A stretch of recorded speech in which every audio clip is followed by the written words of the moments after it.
Welcome to the Be the Sun, Not the Salt podcast. My name is Dr. Harry Cohen. I'm the author of Be the Sun, Not the Salt, and I'm joined by my co-host, chief super spreader and all things Be the Sun, Not the Salt, Connie Fontaine. And we're going to get into the chapters of Be the Sun, Not the Salt more deeply. And we're enjoying these episodes for lots of reasons, for the information and ideas we're bringing to you, but definitely for ourselves. And this is one that I have to practice at.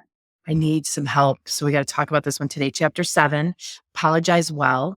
I would have told you before we started working together on this book. We've known each other a million years, but I was really good at this, and I'm so not.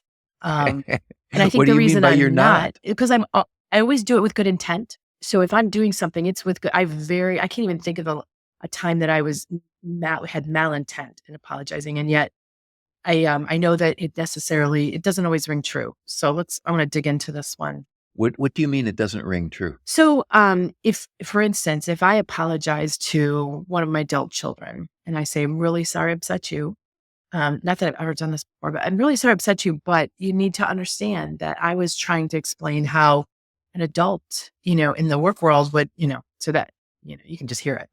I was just trying to explain my own behavior versus apologizing for how it made somebody feel. Oops. And the point you got is, wait a minute.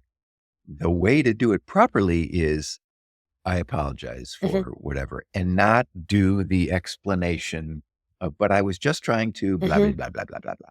That's the insight for you. That's the part that's hard for you. So great. Yeah. So I just say it to myself now. So I have to just, I apologize. I can see that you're hurt. I apologize. Now the beauty of that mic drop moment is I apologize. I can see they're hurt. And can you see my lips moving? Because I can still that's what I want to do. I was like, I didn't mean to. I'm this really nice person, and I was really just trying to be helpful. Yeah, exactly. Yeah. I love the skill of this. I have learned it too. It is still difficult for me to just plain apologize. For whatever reason, I think I'm right. The truth is that I'm uncomfortable admitting I was wrong. And I just got to get over it and say, I am sorry, period. And try not to do it again. Right. What I love about this idea is it's not enough to just say, I'm sorry and mean it, which is fantastic. The next step is imagine, and I'm not going to do it again. Now, if you can't promise that, I always say, I'm going to do my best not to let it happen again or allow me to happen again, but chances are it will happen again. So that's the truth. Yeah. I mean, my son Brian's really good at calling me out for this because it's not okay. It's not okay for me to feel like I've got all the right answers. And to your point, the gross part of it is it is because I think I'm right. And I think that's why I'm trying to explain myself. So again, not with any purposeful intent. So I think I'm getting better at that. And I like the last part you added because I do try. I care. I don't want someone to feel badly about that. So that's the part that I'll get a little bit better at saying it. And I will do my best. And I appreciate what I have added lately, which she appreciated was I appreciate you telling me how I made you feel. I appreciate that. And I think that alone was like, oh, you're not going to defend yourself for a change. So yeah. I think the reason it's so helpful for people to learn and practice how to apologize well is not apologizing well is salt on roots. It's gross. When you get the fake apology, the apology that isn't an apology, I'm sorry you feel that way. That's not an apology. For whatever I did, I'm sorry. That's not an apology. I'm sorry, I'm sorry. Sorry, but. I'm sorry, but I guess I'm sorry.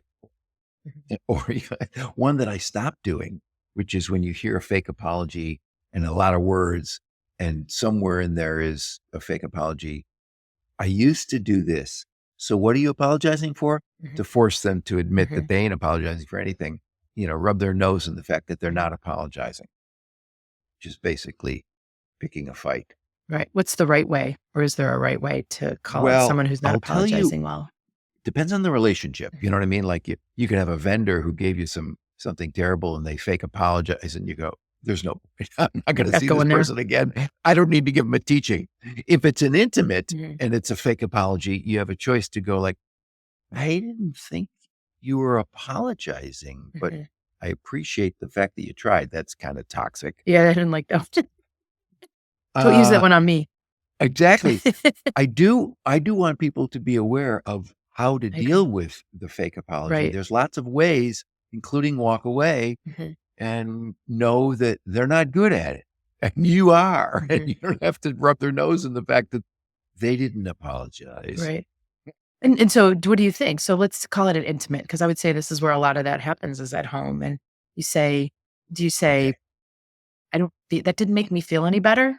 I love it. So Okay. here's my counsel for an intimate. It's not an apology. It's a fake apology. I guess I'm sorry, but whatever it is, I'd go there. I'd say, I don't want to be salt on your roots, and I'm not trying to pick a fight. I do want to honor your intention to apologize to me. Unfortunately, I didn't hear an apology. I heard I an actually heard a excuse. justification for what you did, but maybe I'm wrong. If Mhm. there was an apology and you are apologizing, I really Mhm. appreciate it. You give them a chance to do it Right. over again without saying you're being an Yeah. idiot. I like that one. I could Let's use give it that. a try. I mean, it I sounds so always like respectful. I wonder if I can pull that one out in the moment, but the reason it like to sounds honor respectful you. is because it is respectful. I would like to honor the fact that you just blasted me. Yeah. Well, remember, they don't know Right. how. They don't know that they just gave the fake apology. Having compassion for them and trying to bring out their best. Hey, let's try and do it. This is an intimate, remember? So you gotta really lean in with, you know, all your best self ready. And remember, I love this phrase, test it out in the laboratory of your own experience. All of this material is real for Right. you, for me. So for anyone who's listening, hey, test it out. See if you can get better at Mhm. apologizing. And whatever you do more of it. Do more of what works. Right. Don't do anything that doesn't work. Do the stuff that does work. Right. Let's see what happens. And then model it. I mean, if you're modeling it the way you just talked about it with somebody who hasn't quite apologized well to you, it's going to impact the way not just they interact back, also going to make a difference in how you're feeling. So you That's our said goal. it has to be genuine apology and expressing honest regret. Like those are kind of the two elements of that apology and making it real. The essence is, listen, I feel bad that I did something that made you feel bad. Hmm. So all of that, I did something. Hmm. I feel bad that it made you feel bad. Hmm. They're all kind of simple, but Right. what we get, well, I didn't mean it. I was just trying to help you. Right. You Just were, put a period at the end of that. exactly. I love that. Well, Me hopefully too. this is a good, so now I've learned something. Well, actually, I've learned it already. I just got to keep practicing it. And hopefully this is a good tip for everyone when you're thinking about this next time you deserve an apology or you need to apologize to somebody else. If you think this is, I don't know if I'd share this with somebody who's maybe not apologizing well. That might be a little passive aggressive. But maybe pass this along to somebody who you'd love to learn this with. And obviously follow the podcast. We'll make sure that we update everybody every time we drop a new episode. So thanks for listening.